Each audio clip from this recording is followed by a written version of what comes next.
Well, so good to see you.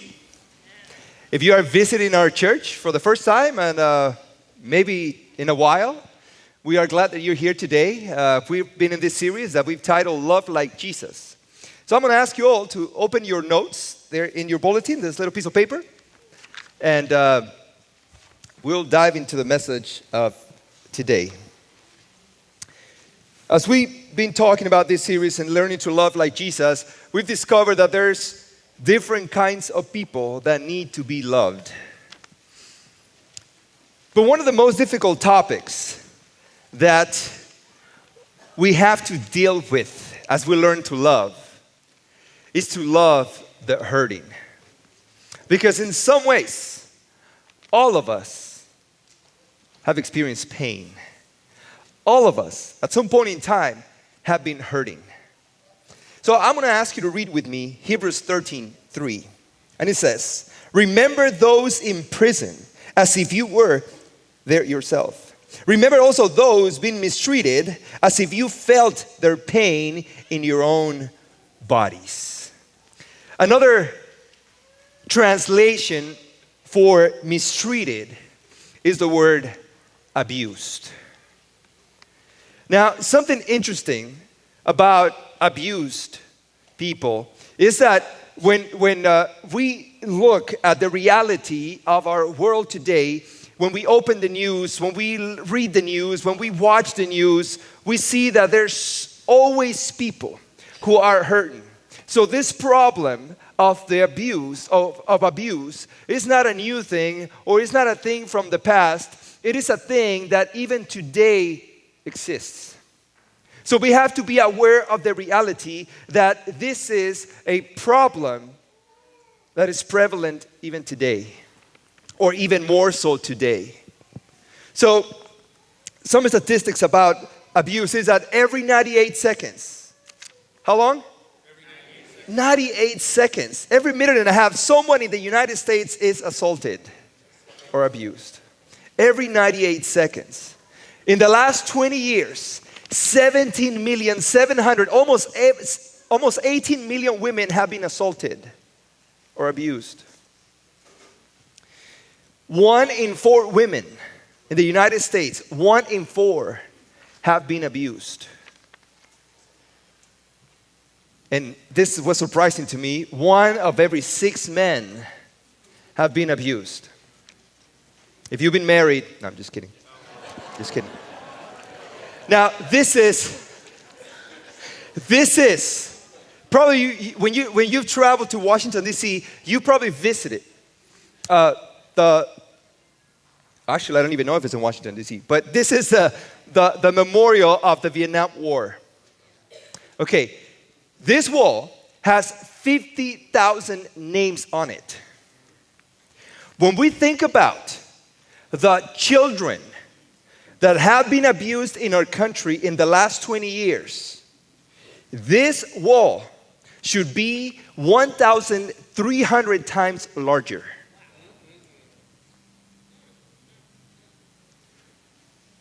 So abuse is not a thing really that we can joke about.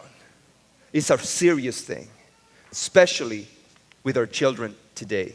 Last week we were at the Hua Memorial for an event for teens, and we talked about different kinds of situations of identity and self-awareness. And in the afternoon, there was an expert talking to us about the different ways that today our children are exposed to predators online. Because it is a reality that our generations and prior generations did not experience. That in secret, our children are being abused. So, 2 Timothy 3, verse 1 says, "You should know this." Are you with me? Yes. "You should know this, Timothy, that in the last days there will be very difficult times." Do you agree with that? Yes. "For people," verse 2, "will love only themselves and their money. They will be boastful and proud, scoffing at God, disobedient to their parents, and ungrateful. They will consider nothing sacred. They will be unloving and unforgiving. They will slander others and have no self-control. They will be cruel and hate what is good. They will betray, verse 4, their friends, be reckless, be puffed up with pride, and love pleasure rather than God. This is a quite interesting text because I don't think that there is one sentence on this text that we do not agree with that is happening today. But let's look at it a little more closer. The first segment, Timothy says, in the last days. Paul writes to Timothy in the last days. Now, the question has always come to theologians, when are the last days? Because when Paul wrote to Timothy, in fact, the disciples thought those were the last days. So the last days, we even have a category for the time on the end, at the end of time, and we have these different nomenclatures to define when is the last days. The thing about this is that we know one thing, that today is the very last day of history, because tomorrow is not here yet.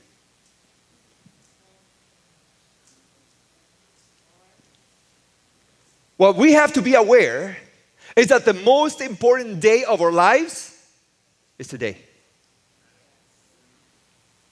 See, last Sunday I was at the park doing some exercise, and all of a sudden I heard some kid saying, "No way, that cannot be true. I don't believe it." I had no idea what they were talking about until later on. Somebody texted me, "Kobe just died." Who would have thought that a man that was in the pinnacle of fame, with all the money and success in the world, followed, loved, worshipped, could die at the age of 41. But see, today is the last day of history. Because today is the most important day of your life. If you're living for history's last day, today is the most important day. Because it is today when we have to make the most important decisions of our life. Tomorrow depends on the decisions that we make today. In fact, eternity depends on the decisions that we make today. Notice what verse 2 says. For people will love only themselves and their money. This is the reason. This is the reason. This one sentence, this one text is the reason why abuse exists. And has always existed.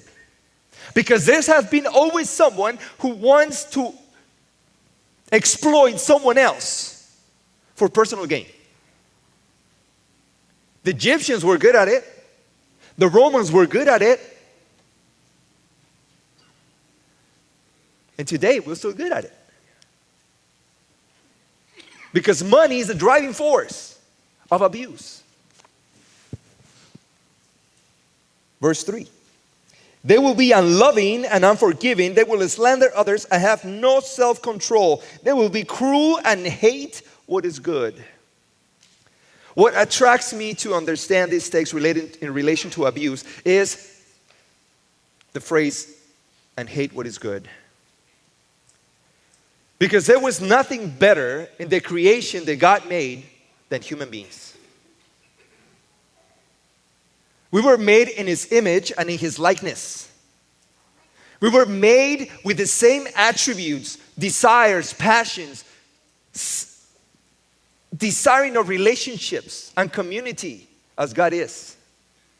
So there was nothing better on the creation that reflected the essence of God than humanity. So what the devil is always trying to do is to destroy that essence. Is to destroy humanity's core. Is to destroy the identity that we were made in the image and likeness of the most loving being in the universe. And abuse is the instrument that takes that love, that care, that relationship with God away from people.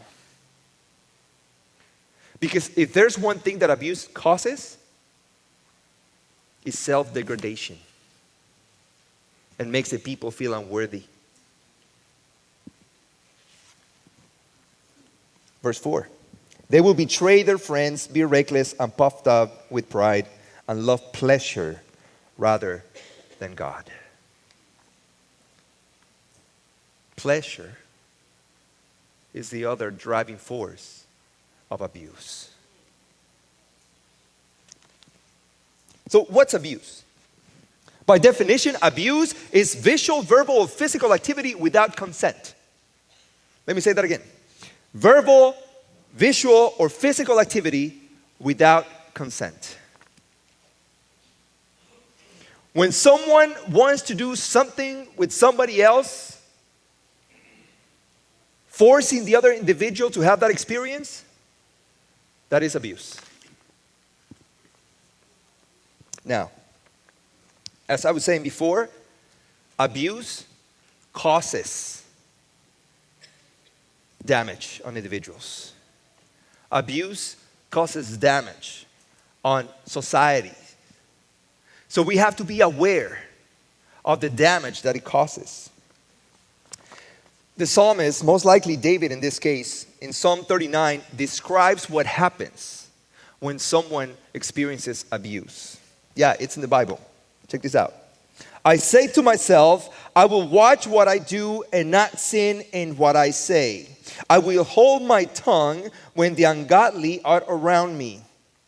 The first thing that abuse causes on people is that people who are abused are almost always forced to be quiet. Don't say anything. Keep it to yourself. So notice what David is saying. Verse 2. But as I stood there in silence, not even speaking of good things, the turmoil within me grew worse. The second thing that happens with abuse is that in that experience of silence, fear and anxiety boil inside the individual. Notice what happens in verse 3. The more I thought about it, the harder I got, ignited a fire of words. So he's thinking about it, he's getting mad, he's getting anxious, he is suffering because he's in the middle of this silence. So silence is followed by fear and anxiety, and then the next thing that follows is depression and even suicidal thoughts. Verse 4. Lord, writes David, remind me of how brief my time on earth will be. Remind me that my days are numbered. How fleeting my life is. Do you see the process here? Silence, fear, anxiety, and depression. That is the damage that abuse causes on individuals. So what happens with individuals who have been abused is that the one thing they learn is to mistrust people. And the saddest thing about the statistics that I was reading on abuse is that the majority of cases of abuse have occurred with someone who was close to the family or was a family member. So these individuals who have been abused learn quickly to mistrust anyone. And what happens when we learn to mistrust is that we will never talk about it. We will never share our experience. We will never form healthy relationships. But the thing that we need to learn to do when abuse occurs is that we need to learn to talk about it. To talk about it. Because revealing your feeling is the beginning of healing. Revealing your feeling is the beginning of healing. If you never talk about it, if you keep it to yourself, all that's going to happen is that you're going to go through the process until depression hits, with all its ramifications. But if you talk about it, healing begins. In Luke chapter 17, it says that one day Jesus said to his disciples, there will always be temptation to sin. Why is it that Jesus said that there will always be temptation to sin? Because all of us, after the Garden of Eden, all of us have a nature of sin. In fact, Paul put it this way in Romans, because we're of sin, we're falling short of the glory of God. In our nature is to be tempted. You know, when I was a kid, I heard a preacher say, well, the devil is always looking out to tempt you. But see, the devil wanted to tempt Jesus in person. But see, we're not Jesus. We tempt ourselves. We don't need a tempter. We're so inclined towards sin that we tempt ourselves. In fact, some of us are like little kids that we test how far we can get. But this is what happened. So Jesus says, but what sorrows awaits the person who does the tempting? Now, Jesus said, okay, all of us are ready to sin because that is our nature, but it's going to be worse for those who cause others to fall. Verse 2, it would be better to be thrown into the sea with a millstone hang around your neck than to cause one of these little ones to fall into sin. So what Jesus is saying, that even though we are prone to sin,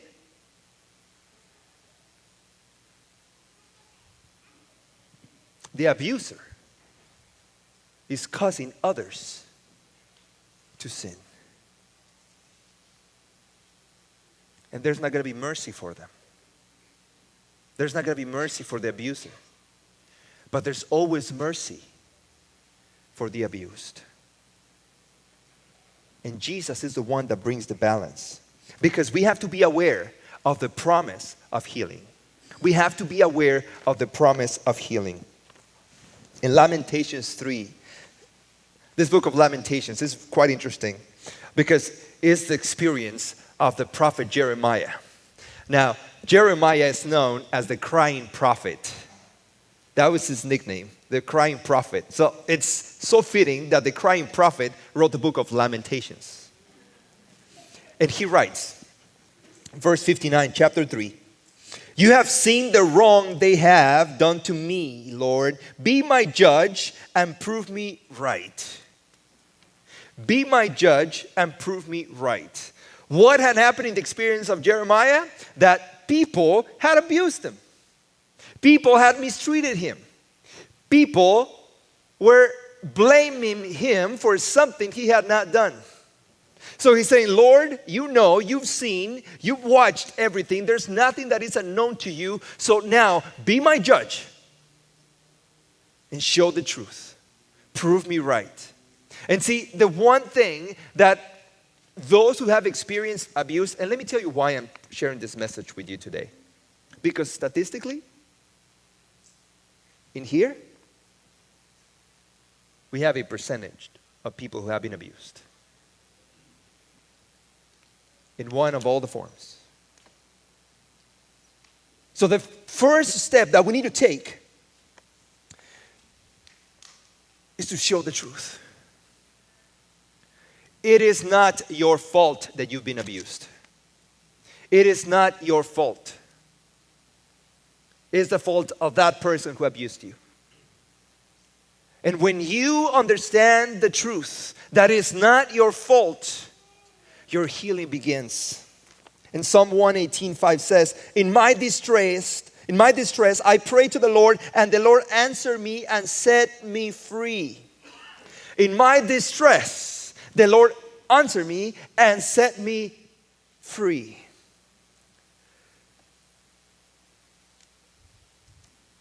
This week in our conversation in the book of Acts, we were talking about sin and what causes on us and the freedom that Jesus brings to us. And you see, Jesus never intended for us to carry the load of sin. Jesus always intended that we can trust enough on Him that He could take our sins away. Because we tend to trust more on what we can do, on what we can bear, than what on God can do. But as long as we trust more on ourselves than what God can do, we will always have to carry the load. But it's God who's promised that He is willing and ready to take that load that you've been carried, that heavy burden that you've been carrying, and take it away. Because that is the reason He came to die for us, so that He can take our load away. So what happened here is that in the process of healing, we have to set up a safety zone. We have to find someone that we can trust. Find somehow a circle of individuals that we can trust. Or even if it's just one person that we can talk to and share our burden with. If you don't share your burden, you will always carry it. You will always carry it. The second step in the process of healing is that you have to choose to face the truth about your feelings. You have to choose to face the truth about your healings. And let me tell you, this issue of abuse is so complex. There's so many different layers, so many different situations that there's not a 1, 2, 3 formula that can fix. I cannot tell you in 20 minutes the steps that would ultimately clear all your abuse situations for life. No. The intention of today is to make you aware that there is a solution beyond what you can see. That there is help available that you can make yours to help you in your situations. And the third part in the process of healing is that we have to learn to tell our story. You know, so many different times in the Bible, we find individuals, for example, the woman at the well, remember?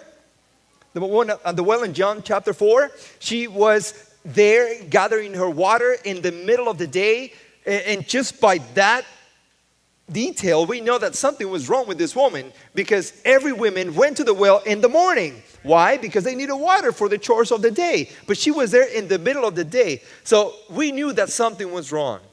As we read and more commentaries, we discover that this woman was there because something happened in her life that became the talk of the town. So what she tried to avoid was a conversation with other women who would go to the well in the morning. But there at noon, Jesus appears. And when Jesus appears, she starts talking with her. And this woman discovered a safety zone with Jesus in such a way that she opens up.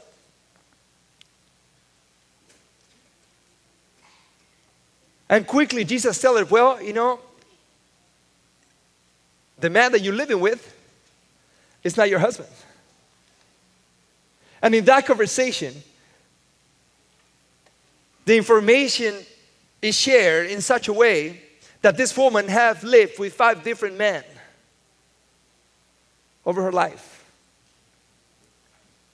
She goes to the town and tells the people, hey, I met this guy who told me everything about my life. What happened? She met Jesus, found a circle of safety, opened up, went back to people, and told her story. And that is exactly the process of healing. But Jesus gives us another dimension. Because in the process of healing that Jesus offers is not only psychological healing, but also spiritual healing. So it goes deeper than that. So we have to be aware also on how Jesus cares for our pain. In Matthew 9:22, it says that Jesus turned around. Now, this is quite interesting. The other week I talked about the stops of Jesus. Well, this is the turnaround of Jesus. And this is a story very interesting. It's one of my favorite stories. Because this is a story about a woman who had a disease that had to do with blood. And if you were a Jew in the first century, blood was considered an impurity in the sacrificial, in the religious life of the society. So if you had an issue with blood, as this woman had for 12 years, a lot of bad things could have happened to you. The first thing is that because of her issue, she could not attend gatherings at the temple or with women at the synagogue because it was considered an impurity. According to the Levitical law, because it was a blood issue, everything that she had contact with was considered impure. And if she had this disease for how long? 12 years. That means that for 12 years, she could not touch her family, kiss her husband, touch their kids' clothes. So this woman for 12 years had been condemned to live alone. So she hears somehow that by her house, in her town, this healer named Jesus is passing by. Now, the book Desire of Ages tells us that Jesus knew about this woman and he chose to walk by her house. So this woman finds about Jesus and she walks behind him. Now, you have to picture this. This woman is known in town because everybody had to know that's the woman that is impure. So as she is following Jesus, we have to understand that when Jesus was followed, the Bible tells us that it wasn't a group of 10 or 20 people. It says that there were crowds following Jesus. So imagine that you're walking at the end of the Rose Parade when everybody's going back to their cars. Jesus is in the middle and this woman is sneaking. She's in a black ops operation because she has to get to Jesus without being noticed, without being identified. The moment that somebody would say, oh, that's the impure woman, the mission was over. And when she comes and approaches Jesus, she's thinking, if I only touch. See, she's not even thinking, I'm going to ask him to heal me. I'm going to ask him to touch me. No. She's thinking, if I only touch the hem of his garment, the bottom part, the lower rim of his robe, that would be enough. So she comes and sneaks past the disciples, past the crowd, and touches the hem of Jesus' robe. And at that moment, the Bible tells us in Mark chapter 5, it's not in your notes, but it's the other part of the Bible where it appears, that Jesus felt that virtue had departed from him. Because his healing power, the power of the Holy Spirit, came transmitted from that touch of his garment into the body of this woman. And at that moment, this woman regained the color of her skin. All the iron that she had lost over 12 years now is replenished. Jesus stops, verse 22 of Matthew 9, and turns around. Now, this is quite interesting because Jesus asked the question, who touched me? The book Desire of Ages says that the crowd that was walking with Jesus was so dense that the master could hardly breathe. So probably Peter said, really? Who touched you? That's the question? What Jesus is doing is giving an opportunity for this woman to tell her story. When Jesus stopped, turned around and asked, who touched me? This woman says, I did. But this woman raises her hand and covers her hoodie.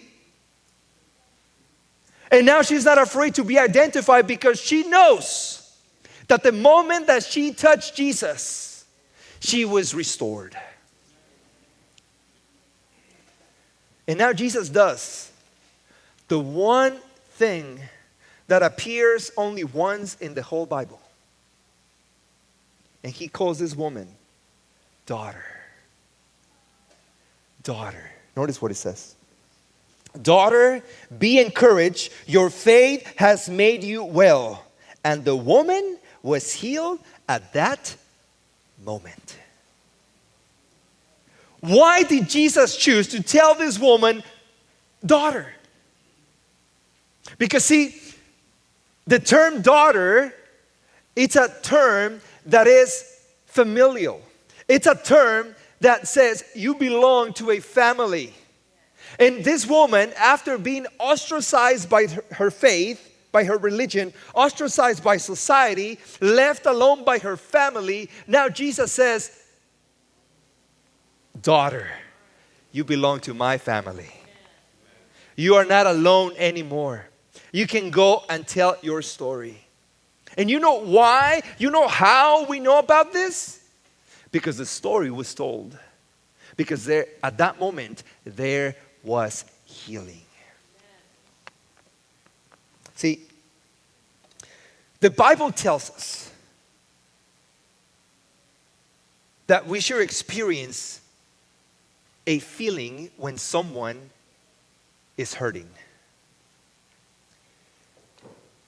But oftentimes, that feeling that we experience is empathy. Empathy is just, aw,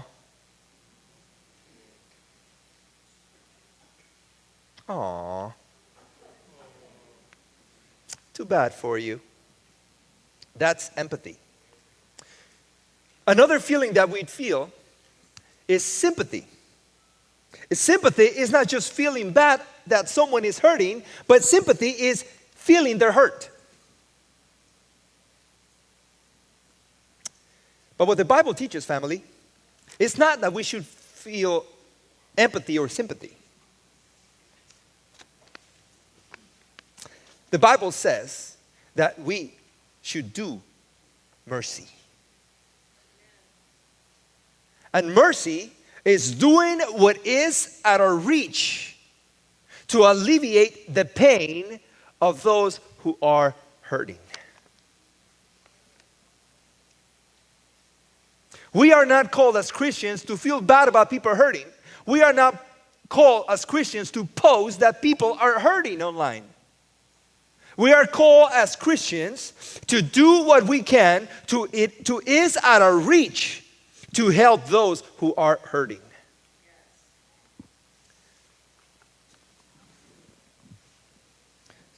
So we have to be aware that our responsibility is making sure that our church is a place for support. And by church, I don't mean this building. I mean us. We are the church. Theologically, the building is not the church. Church is the people.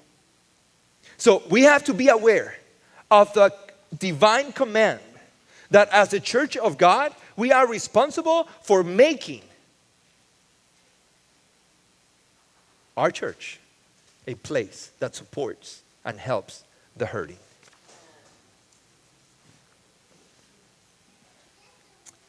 So that means that our church cannot be a place where there's judgment.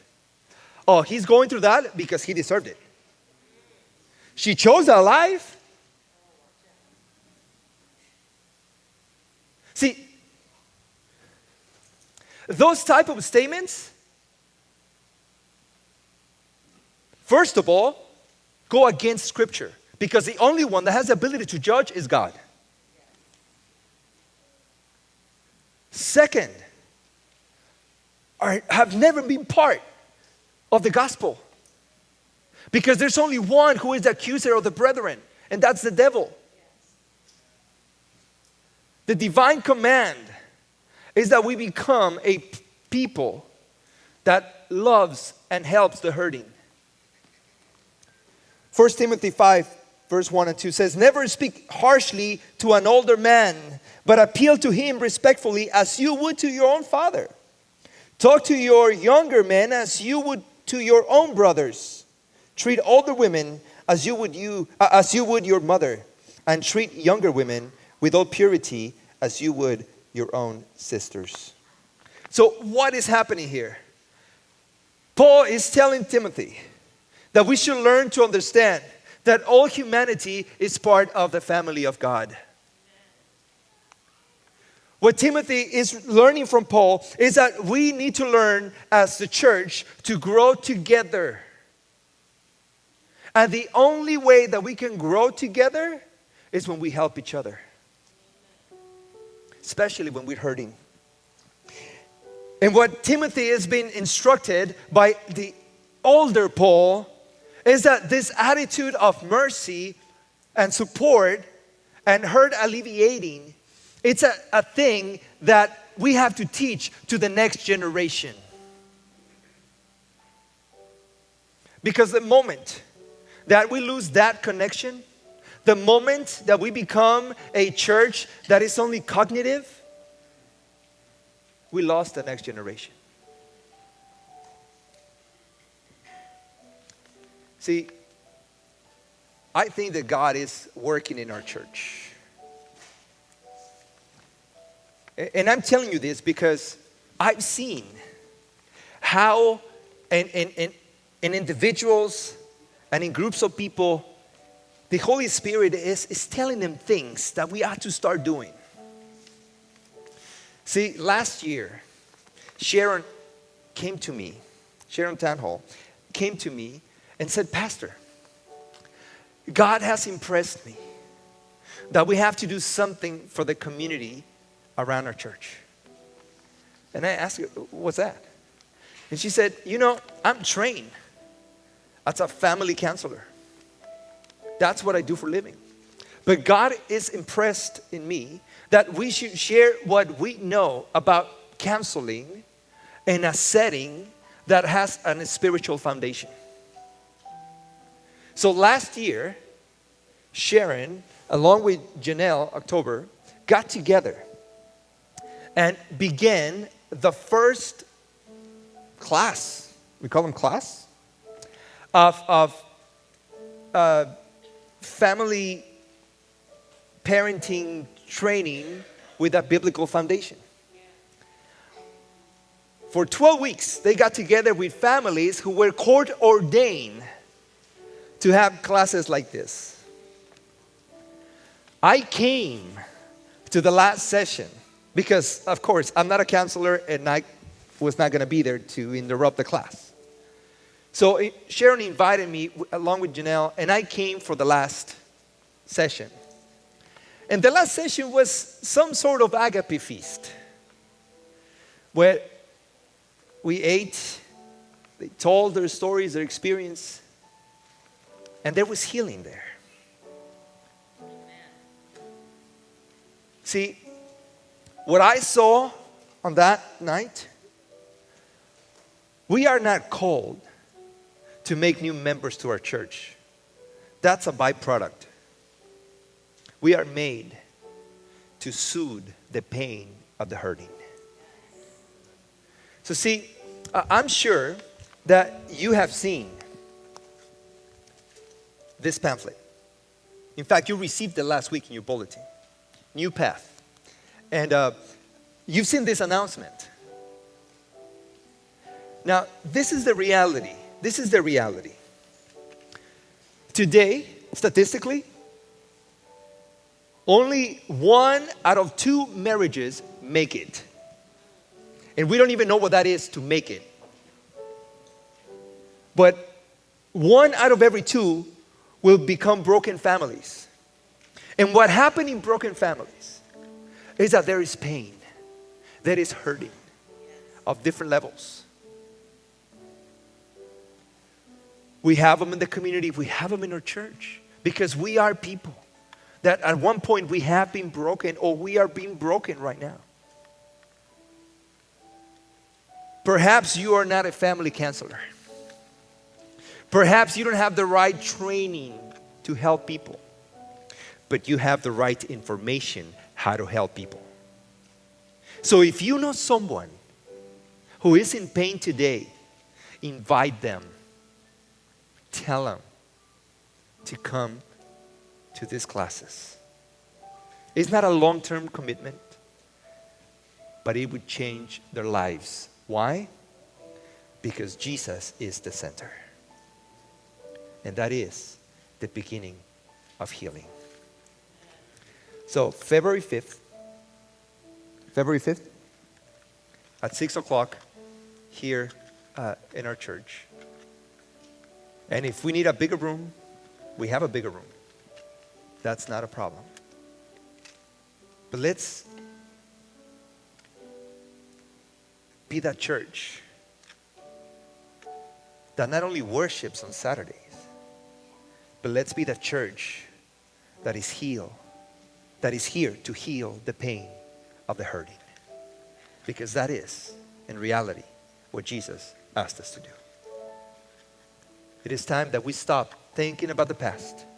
It is time that if you're hurting, you stop thinking of the abuse that you experienced, that your life is being controlled by your past. But it's time that you look ahead at what Jesus can do, and you don't identify yourself by what happened anymore, but you identify with Jesus, who can make everything new.